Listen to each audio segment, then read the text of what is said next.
Wazee wanaenda kutii vibaya. Wazee, kitu ya kwanza kutakuwa na nini inaitwa aje, kutakuwa na visiting day pale place mtakuwa. Ni mbaya.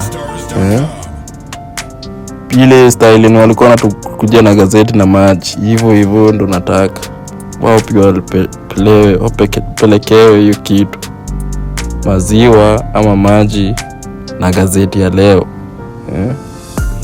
Alafu mkienda out mtakuwa mnena na mati ile inapiga kelele na bangi bila hata kama mtaki. Bangi itakola mtoto hapo tukando dere. Mtati hiyo life wataka kuishi pale. Yani itakuwa ni kama mko young tena. Sijui kama mko ready kweli. Nataka muishi ni kama mko young tena. Ni kama mmerudi 21 na mko 70 ama 60. Mkigenya tunaika tu chini tunatoa hata kwa mtakuwa na watu kwa TV. Historia kwa gazeti ya kula. TV.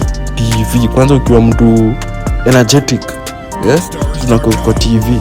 Unasema nani ameishia. Ndio muishie ni style. Historia kwa mzee hapa kuendeleza kupanguza pampers si poa. Hiyo maana hata mtaka muhare kwa kiti mimi kujua. Watu itaoshwa na pipe. Hata itaguzwa. Perfume nini hata. Mtoko na mati yenu mtakuwa mnahara hapo ndani. Kila kitu mnataka kufanya. Mimi sitaki kujua. Na mtafanya mbaya manze. Msitaki nikae kwa hiyo kiti.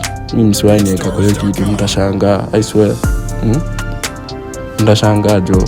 Your life yenu itachange, sijui hata mtakuwa mnadu nini manze. Wazee nyinyi wazee akigai.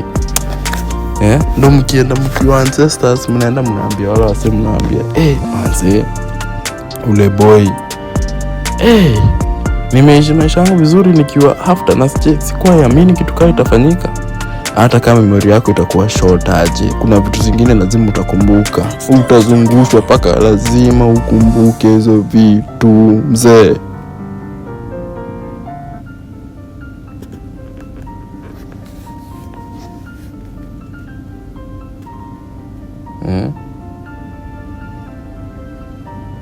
Ni mbaya.